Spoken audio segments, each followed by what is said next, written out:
Olá amigos, aqui é Cleno Andarilho, trazendo notícias que você não vai ver na maioria dos sites brasileiros, mas dessa vez eu não trago notícias, trago informações, trago a verdade, um pequeno documentário de como a Lacration, The Wokerism, a agenda chegou nos comics. E se você achar que é recentemente, está errado, meu amigo, começou bem lá atrás, aos poucos, ganhando força e poder até não sobrar mais nada. E começou com ela, Carol Danvers, Miss Marvel.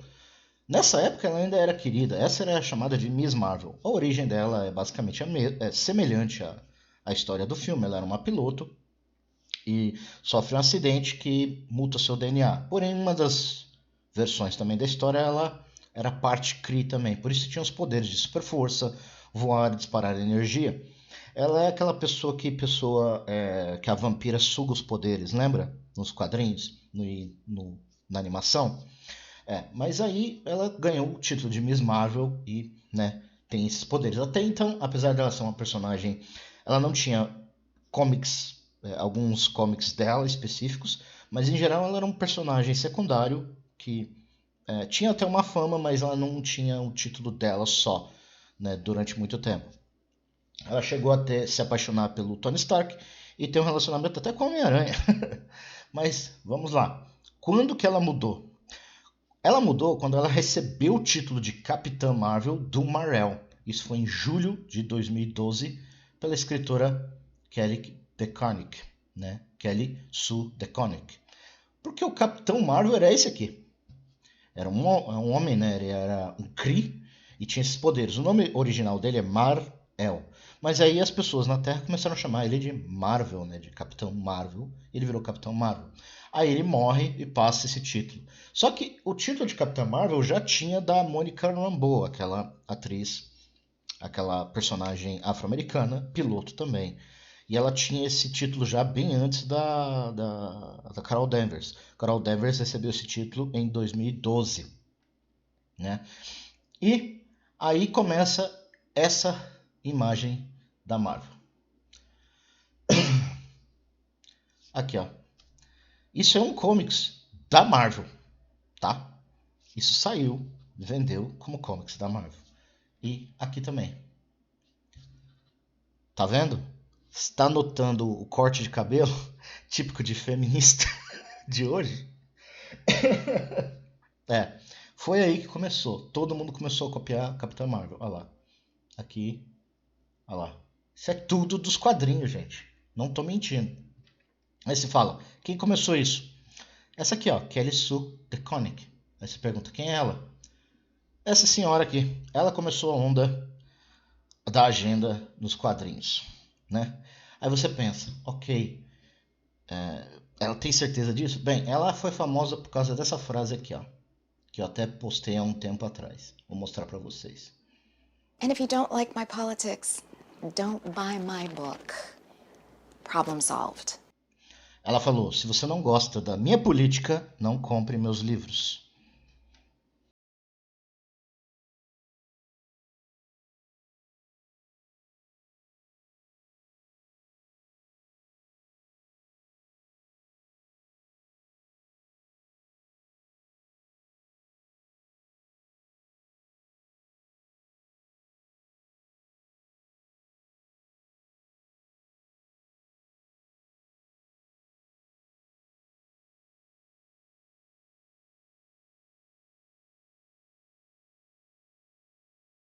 What you fucking deserve!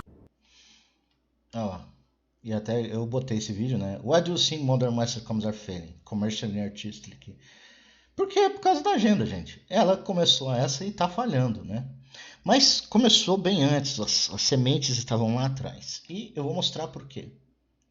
Essa aqui é Valerie Dorazio.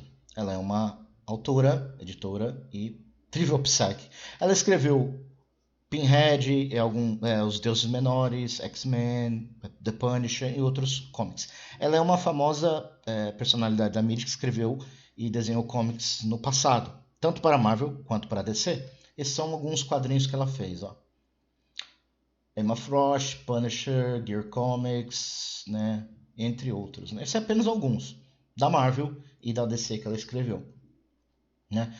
Mas aí que tá. Ela disse o ano passado isso aqui, ó. Quando os editores de quadrinhos publicam histórias que sabem que vão irritar os fãs, isso realmente coloca o editor e o escritor numa posição incrível, entre aspas. E ela continua falando, e eu vou traduzindo para vocês. Existem vários cenários que acontecem. Os chefes forçam o editor e o escritor a fazer uma história em quadrinhos de choque, impopular. O editor fica desonesto e toma decisão impopular, principalmente ele mesmo, o que pode resultar em demissão. E C, o escritor é sacrificado tanto pelo editor quanto pela editora. E ela continua falando aqui. Então, basicamente, o editor chega com uma ideia completamente idiota e popular, e às vezes ele sacrifica o escritor.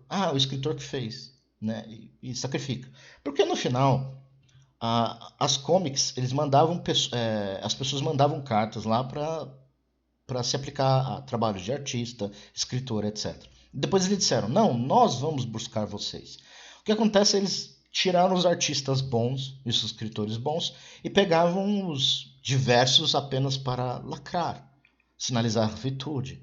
Obviamente, muitos desses não eram pegos pelo talento, eram pegos porque tinham checkbox, porque eles poderiam ser eliminados rapidamente e eles manteriam seu emprego o tempo todo. No final, então, é só uma espécie de nepotismo para tentar manter o trabalho deles, sacrificando aqueles que eles foram contratados para sinalização de virtude. Vou dar um exemplo aqui que ela mesma fala. Aqui, ó. O enredo do meu Punisher Max, que ela foi acreditado, foi ditado para mim pelo meu editor, mas fui eu quem levou por isso, né? Ela levou porcaria por isso. E ninguém da Marvel me apoiou. Basicamente, a história do Punisher Max, que foi uma porcaria, foi passada pelo editor para ela. O comics falhou e ela recebeu a culpa. E ela fala aqui, ó. Todos os editores, editoras e publicadores queriam que eu escrevesse histórias e personagens feministas. E tudo que eu queria fazer era escrever Wolverine ou Joker, ou qualquer que seja.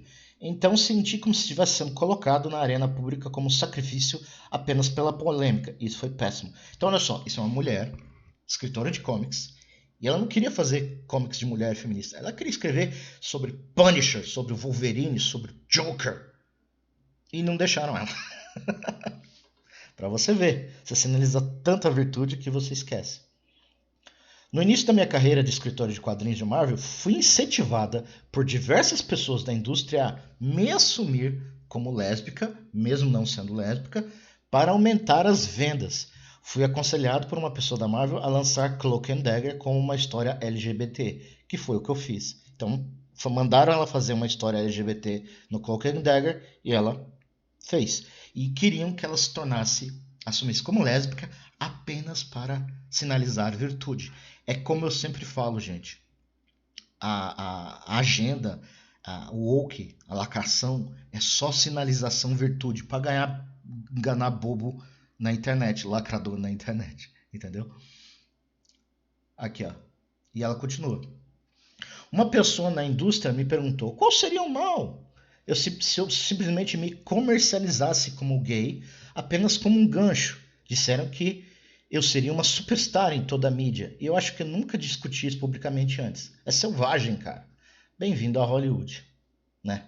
Então, ela falou isso. Ó, olha o que queriam que ela fizesse para sinalizar virtude, para vender os comics. Então, não era porque a história é boa ou a arte é boa. Era a sinalização de virtude para atrair o povo. É o que a indústria faz. Se o comics faz, Hollywood sempre faz. E aqui ela fala outras coisas. Ela cita um exemplo aqui. No meu segundo ano na DC, as vendas da Supergirl caíram bastante. E eles estavam pensando em cancelar os quadrinhos. Notei uma composição da geração 13. Gen 13 é um comics bem antigo. Em minha mesa, apresentado a arte de Ed Benes. E sugeri ao gerenciamento que eu colocasse em Supergirl, porque isso daria ao personagem uma aparência nova para o público mais jovem. As vendas e a atenção dispararam depois que Benes entrou a bordo. A Supergirl, tanto o quadrinho quanto o personagem, estavam no radar dos leitores novamente. O visual geral da Supergirl no futuro também foi alterado para algo mais ousado, um resultado direto do sucesso da arte de Benes. Originalmente criado para interiores, ele rapidamente acabou fazendo também as capas, uma tendência geral para a arte semelhante a outros artistas colocados pela Wildstorm, impactou uma série de outros títulos da editora. Essa nova direção artística, por sua vez, foi considerada em alguns círculos feministas de quadrinhos como ofensiva, emblemática de tudo que contra a qual lutavam, e muitas vezes usada publicamente como um símbolo de misoginia da DC. A arte de Bendis e Supergirl se tornou um ponto de discussão proeminente nesses debates acalorados e um grito de guerra. Eu só estava tentando salvar o livro, que é esse aqui, ó. Essa arte aqui, ó. Porque a arte, o que ele fez? Ele deixou a arte ela mais bonita, mais sexy, mais feminina, porque a arte anterior era ruim. Isso atraiu. E quem deu essa opinião foi uma mulher. Uma mulher deu essa opinião. Faz ela um pouco mais bonita, mais sexy, etc, que vai vender. Ele fez e começou a vender. Olha só. Incrível, né?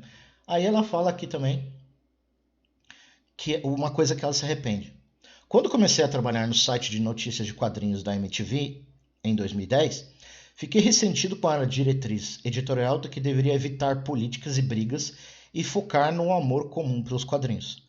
Agora eu fico, sabe o que seria ótimo? Um site de quadrinhos que evita política e se concentra apenas em quadrinhos. Então, na época, ela queria que botasse política no papo de quadrinhos. Hoje ela se arrepende. Quer saber? Eu concordo. Tira a política dos quadrinhos.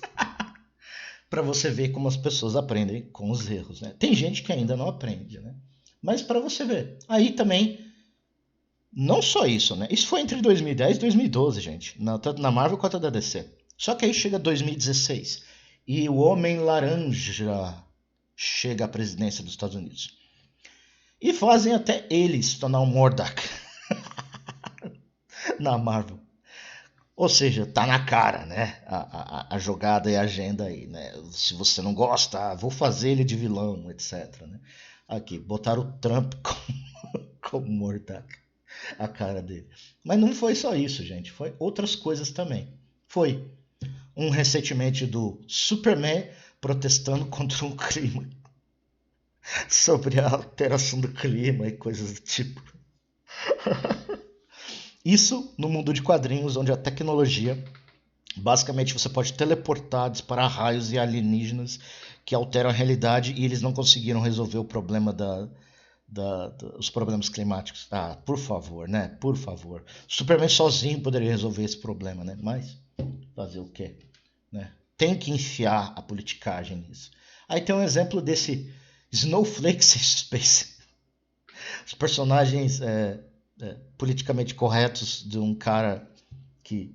O quadrinho foi cancelado. Ele recebeu tanto hate no YouTube, downvote no YouTube, que depois cancelaram. E parece que agora vai voltar. Mas quem sabe? Aí depois entra esse cara aqui, ó. Ta-Nehisi Coates. Ta-Nehisi Coates é um escritor e ativista afro-americano que escreveu alguns quadrinhos para a Marvel. Ele escreveu um quadrinho do Black Panther, onde Wakanda vai para o espaço. E foi universalmente odiado e cancelado. E em seu livro, Ta-Nehisi Coates, em seu livro, ele diz a seguinte frase, que todos os bombeiros que ajudaram as pessoas durante o 11 de setembro, não importavam se eles eram negros ou brancos, deveriam ter morrido também. Esse cara. Esse cara escreveu um comics do Capitão América, onde ele faz o psicólogo lá, o psiquiatra Jordan Peterson, como o Red Skull, como vilão Red Skull, chamando ele de Yahtzee, né? Nada político, né? Nada da sua opinião pessoal nos quadrinhos, né?